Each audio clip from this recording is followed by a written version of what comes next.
നമസ്കാരം. കൊച്ചിയിൽ മോഡലിംഗിന്റെ മറവിൽ നടന്ന ക്രൂരമായ സെക്സ് റാക്കറ്റിന്റെയും മനുഷ്യക്കടത്തിന്റെയും കൂടുതൽ വിവരങ്ങൾ പുറത്തുവരികയാണ്.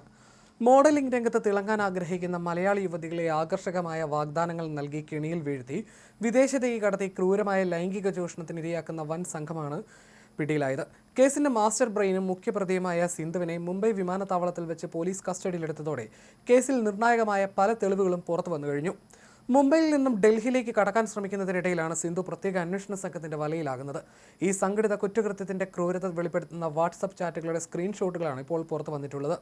ഇരകളാക്കപ്പെടുന്ന പെൺകുട്ടികളുടെ ചിത്രങ്ങൾ സിന്ധു വാട്സപ്പ് ഗ്രൂപ്പുകളിലൂടെയും വ്യക്തിപരമായ ഇടപാടുകാർക്ക് അയച്ചു നൽകുകയും തുടർന്ന് പെൺകുട്ടികളുടെ ശരീരത്തിന് വിലയിട്ടുറപ്പിക്കുകയും ചെയ്യുന്നതിന്റെ വ്യക്തമായ തെളിവുകളാണ് ഈ ചാറ്റുകളിലുള്ളത്.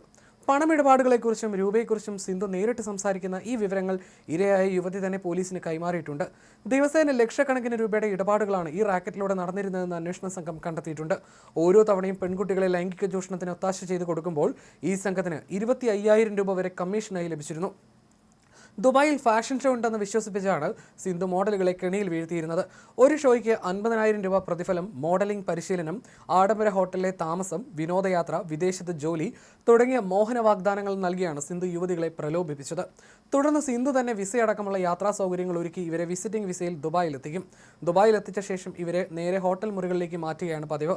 അവിടെ വെച്ച് മദ്യത്തിലും ആഹാരത്തിലും മയക്കുമരുന്ന് കലർത്തി നൽകി ബോധരഹിതരാക്കിയ ശേഷം ക്രൂരമായ ലൈംഗിക ചൂഷണത്തിന് ഇരയാക്കും.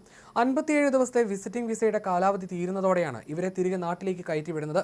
പെൺകുട്ടികൾ ബോധരഹിതരാകുന്നതോടെ പലർക്കും കാഴ്ചവെക്കുകയും ഇവർ ലൈംഗിക ബന്ധത്തിൽ ഏർപ്പെടുന്ന ദൃശ്യങ്ങൾ ഒളിക്യാമറയിലും മൊബൈലിലും പകർത്തുകയും ചെയ്യും. പിന്നീട് ഈ പീഡന ദൃശ്യങ്ങൾ കാണിച്ച് ക്രൂരമായ മർദ്ദനവും ഭീഷണിയും തുടരുകയാണ് പ്രതികളുടെ രീതി. ദൃശ്യങ്ങൾ പുറത്തുവിടുമെന്നോ ബന്ധുക്കൾ കഴിച്ചു കൊടുക്കുമെന്നോ ഉള്ള ഭയം കാരണമാണ് പല പെൺകുട്ടികളും ക്രൂരത പുറത്തു പറയാതിരുന്നതും പരാതി നൽകാതിരുന്നതും. തന്നെ മയക്കുമരുന്ന് നൽകി ദിവസങ്ങളോളം പീഡിപ്പിച്ചെന്നും കുഞ്ഞിനെ കൊലപ്പെടുത്തുമെന്നും ലഹരി കേസിൽ കൊടുക്കുമെന്നും മഹറൂഫ് എന്നയാൾ ഭീഷണിപ്പെടുത്തിയതായി ഇരയായ യുവതി വെളിപ്പെടുത്തിയിട്ടുണ്ട്. ഇത്തരത്തിൽ നിരവധി മലയാളി യുവതികൾ ഇപ്പോഴും ദുബായിൽ കുടുങ്ങിക്കിടക്കുന്നുണ്ടെന്നാണ് വിവരം.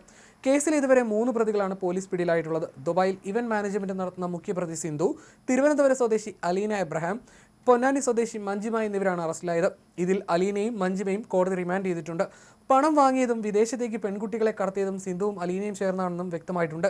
വിദേശത്തുള്ള മറ്റു പ്രതികളായ ഷംല, റഹ്മത്ത് എന്നിവരെ തിരികെ നാട്ടിലെത്തിക്കാനുള്ള ശ്രമങ്ങൾ പോലീസ് ഊർജിതമാക്കിയിട്ടുണ്ട്. നിലവിൽ പിടിയിലായ സംഘത്തെ നിയന്ത്രിക്കുന്ന മറ്റു വൻതോക്കുകൾ ഉണ്ടോ എന്നും കേസിൽ പ്രമുഖ താരങ്ങൾക്ക് പങ്കുണ്ടോ എന്നും പോലീസ് അന്വേഷിക്കുന്നുണ്ട്. കൊച്ചിയിലെത്തിച്ച മുഖ്യപ്രതി സിന്ധുവിനെ വരും ദിവസങ്ങളിൽ കസ്റ്റഡിയിൽ വാങ്ങി വിശദമായി ചോദ്യം ചെയ്യുന്നതോടെ ഈ റാക്കറ്റിന്റെ വേരുകൾ പൂർണ്ണമായി കണ്ടെത്താൻ കഴിയുമെന്ന പ്രതീക്ഷയിലാണ് പോലീസ്.